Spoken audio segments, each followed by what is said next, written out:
location where it needs to go, and all that cargo that comes through, you just distribute it where it needs to go. But I found I really enjoyed the responsibility, all that on myself. I had a couple of Air Force, part of the air load team that was helping me and the like, but I really loved having that responsibility as a young kid. I was only in my mid-20s at the time, so I really loved having that opportunity. Especially being deployed in Iraq. We were at Camp Victory when I was in Iraq. And I was there for 6 months. We went where our location was. We weren't too far behind. I don't know if you've heard Route Irish. So we were not far behind that. And obviously we heard some things that happened in that location while we were there. We had to go into the bunker a couple of times. Luckily enough, when I was there, nothing happened to anyone that I knew. Obviously things were happening that we obviously heard about, and it's very devastating and very sad for those family members and also those friends and of those people. But yeah, very lucky in my role, the fact I'm in the logistical side of things. So obviously we're behind the line a lot. So, but my main role is to make sure I support those on the front line. So if I'm doing my job, those members get what they need as soon as they can. Yeah, I think that, Nathan, as a student of history and like I said before, I was in the boat units. I had to go through stevedore training, and initially I was in cryptology, so a completely different field. But then went to more of a basic a bosun's mate, as they called it in the Navy, and got to learn all these different things before I actually got accepted into or got my orders to the boat unit. And I learned a lot about it. But you're absolutely right. In my real life job, I have operations and logistics for a good sized company, and I think your statement is absolutely correct. There isn't a lot of visibility and there isn't a lot of notoriety, but bad things happen if you guys don't have your acts together and you don't have a good supply chain and a good plan to make sure that you can execute and resupply. I mean, it is very much taken for granted, I think, because of how proficient supply and logistics are in the services. Yeah, I totally agree, Ken. And Travis would attain to this as well. We have a fun relationship with the infantry and the arms corps here in the Defence Force. We all have a little joke with each other and stuff like that. And, sure. I feel it's a healthy relationship as long as both parties know we're there for each other. And as you know, and as everyone that hopefully knows works in any military around the world, is that everyone needs to work together to get the end goal. And if we don't work together, then we're just going to fall apart, and then the opposition's going to overthrow you. So we all need to work together for the common goal. And if we do that, then you're well on your way to achieving your outcome. Yeah. If you can't sustain the fight, you're not going to win the fight. So the logistical piece is ever as important as any of the other tips of the spear. So absolutely. Totally agree. Okay. So, so you did 6 months in Iraq, you said? Is that right? It's 6 months. Yep. 6 months. Okay. And I'm sorry. What was your rank? I know you've mentioned it. Full corporal. Sorry. Full corporal. Yep. So my trip to Iraq was in between my HMAS Tobruk posting. So yep. Oh, I see. Okay. And I'm sure that it was quite an adventure. I've come across a few of Australian service members too when I was deployed, and I have to say, tough. I don't know another word to say. I wouldn't mess with any of them. I was very impressed with the mindset and the humor. I really appreciated. Not that I did anything significant, but just happened across or. If we were escorting one time we were escorting an Australian frigate, maybe it was a destroyer, I can't remember. I don't know if you guys still have frigates or not. The U.S. doesn't have them anymore, really. So, but I had to go on board and meet with the captain and whatever, and give him the instructions as we were coming into port. And in the background, I heard the executive officer saying something to one of the guys on the bridge, and obviously being there in the Gulf. He said something, and then he ended with Durka, Durka, Durka. Only he said it, Durka, Durka, Durka. And I looked at him, I said, oh my God. I said, you've seen Team America, huh? He said, that movie's great. And I just That's awesome. and we were just laughing about it because that silly movie became the cornerstone of our second deployment. All we did on the circuit was quote from that movie. So, but it was funny that that team had heard it too. I don't know if you'd ever seen it, but it was goofy.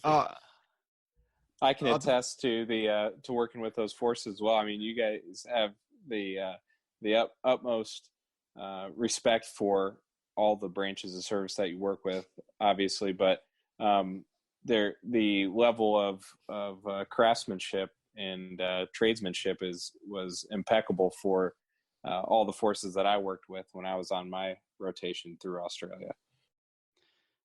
No, thank you very much for both of you for those very kind words. Working with the U.S. military as well has been very unique and very exciting. The professionalism that I've seen from everywhere that I've been, when I was in East Timor, when I went overseas for a course, even when I was in Iraq working with the U.S. military over there, the professionalism and just how easygoing that everyone is to want to help each other. Every time that we asked for help, straight away there was always someone there to help, and I think this the working relationship between us and yourselves is just a testament to how well we work well together, especially with the amount of exercises that we do now with Tell and Save, especially here in Australia, and obviously the big ones over in Pearl Harbor, which I was lucky enough to do in my career. I think we just work so well together, and it's just testimony to both countries. Yeah. What really surprises me about the Australian force is their ability to communicate.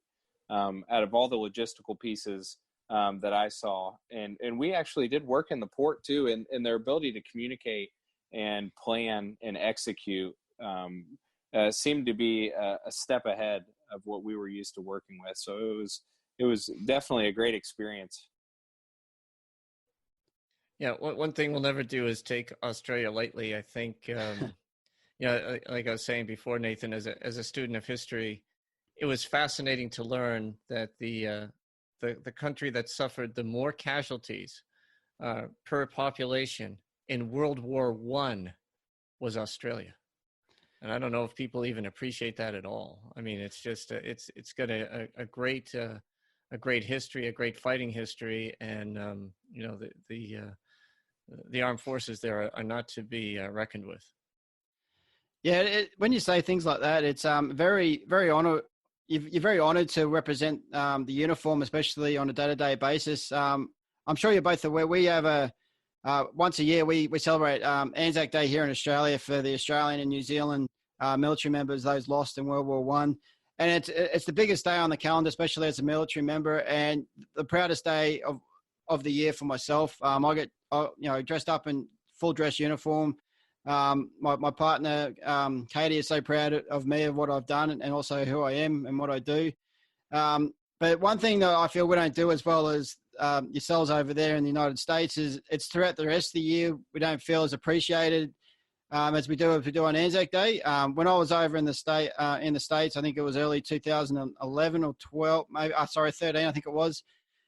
Even walking around in my uniform, so many people walked up to me and thanked me for my service, and I wasn't even part of your military. And I was very honoured when people like that just come up to me. Whereas here in Australia, on Anzac Day, I'll have everyone want to talk to me. But other than that, anyone who walks past, you might get the odd person here and there. And it's very honoured to receive that. But yeah, it's just one day of the year where the country is very blessed for what you've done. But throughout the rest of the year, I feel as yourselves in the States do that are a lot better than what we do here in Australia.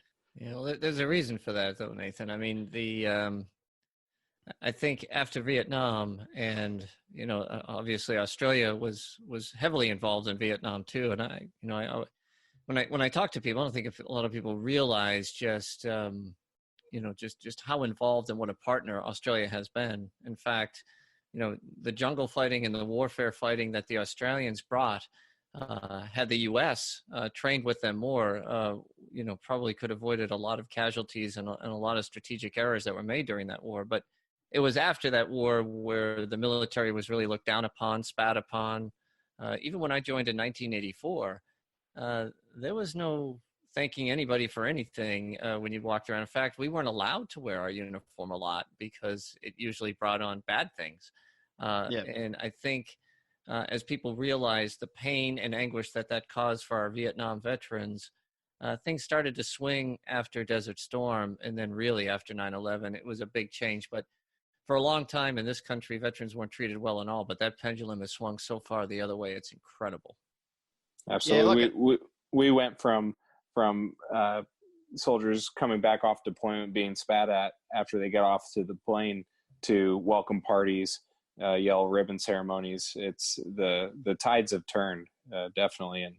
And that's for all branches of service and our allies as well. So I'm really not surprised that our society recognizes you and your uniform, because it's really the selfless service of wearing the uniform that they're honoring, no matter what country you belong to. Yep. All right. So my diatribe's over it. Just like Zach, Nathan, I have a tendency to go on tangents, so forgive me. So this show is about you. So following Iraq, what was next for your service and next duty stations and responsibilities? Just before I go into that, we'll talk about Team America just before. I opened the door, sure.